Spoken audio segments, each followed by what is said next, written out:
In another story that will likely only come as a surprise to those that believe men can breastfeed babies, it seems that 2 out of every 5 Canadians are on board with the idea of socialism, with that number being even higher amongst younger Canadians. Surprisingly, though, very few are willing to pay for the tax increases required to fund such a system, according to a recent Fraser Institute study. The study is part of a new multimedia project by the Fraser Institute, and it's titled The Realities of Socialism, and was conducted in collaboration with the Institute of Economic Affairs in the UK, the Institute of Public Affairs in Australia, and the Fund for American Studies in the United States. The study found that among 1,016 Canadians surveyed, 46% of respondents aged 18 to 34 picked socialism when asked, what is the ideal economic system?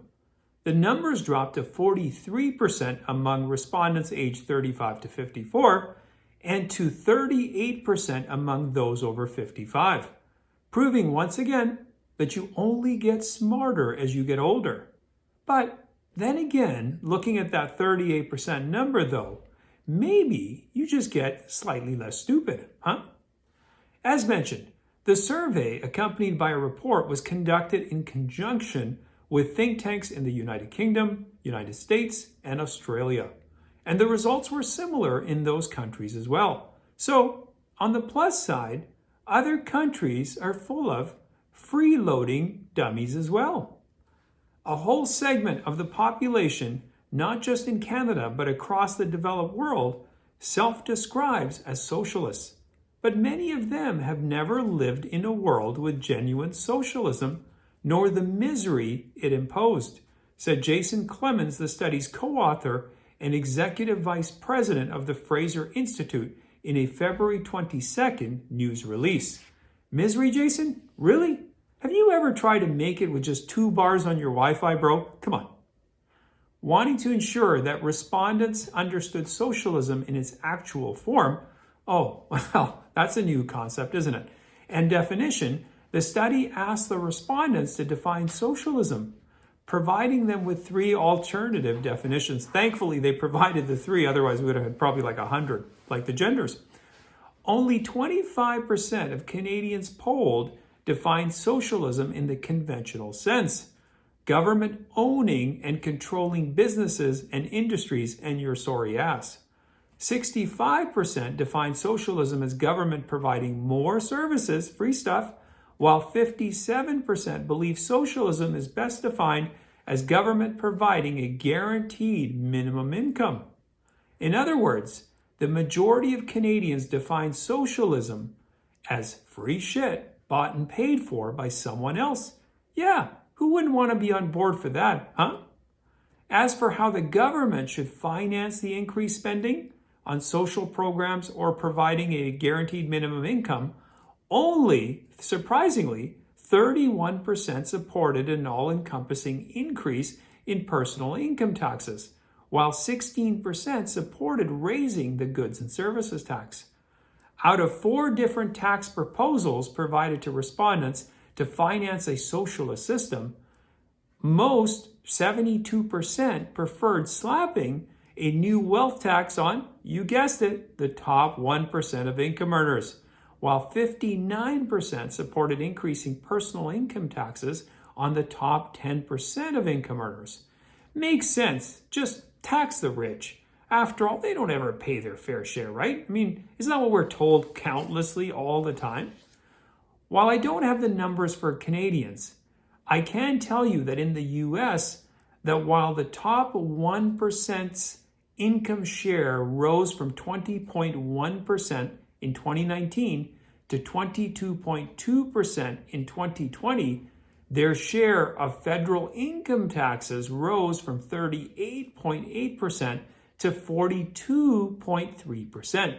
In other words, the top 1% of income earners in the US in 2020 paid 42.3% of all the taxes.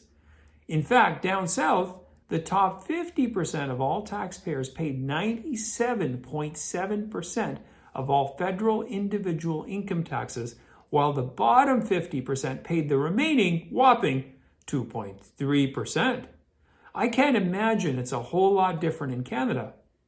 The authors went on to say, this is an important observation because it's likely that in answering this question, the vast majority of respondents assumed that the tax increase would not affect them. Why should they think otherwise? These clowns also believe that government somehow is a business and actually generates revenue by providing services and doing something, never for a moment realizing that it's a black hole, an endless black hole, which is funded by tax dollars. And they're really good at turning a dollar into 50 cents.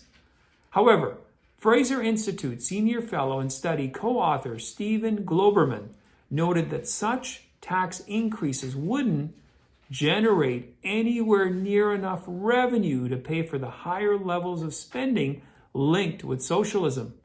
Didn't you know that's what budget deficits are for, Steve-O? Just ask Trudeau. He'll tell you.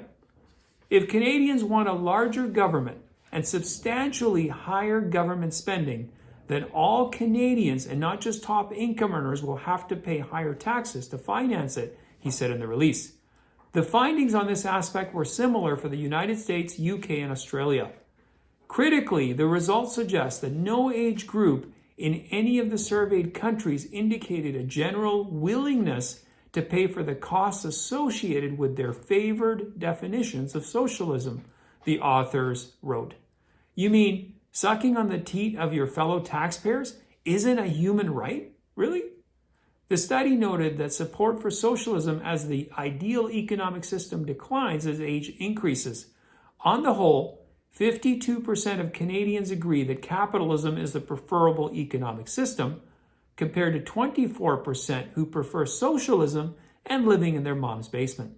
Anyway, thanks for watching. I do appreciate it. Please post any comments you have in the comment section. You can also follow me on my Rumble and my Locals account as well. And if you haven't subscribed to my channels, please do so. I've also put a link in the notes below to the study, as well as a link to the U.S. tax info, just in case your socialist friends don't believe the facts, which really is nothing new. Anyway, I'll see you next time.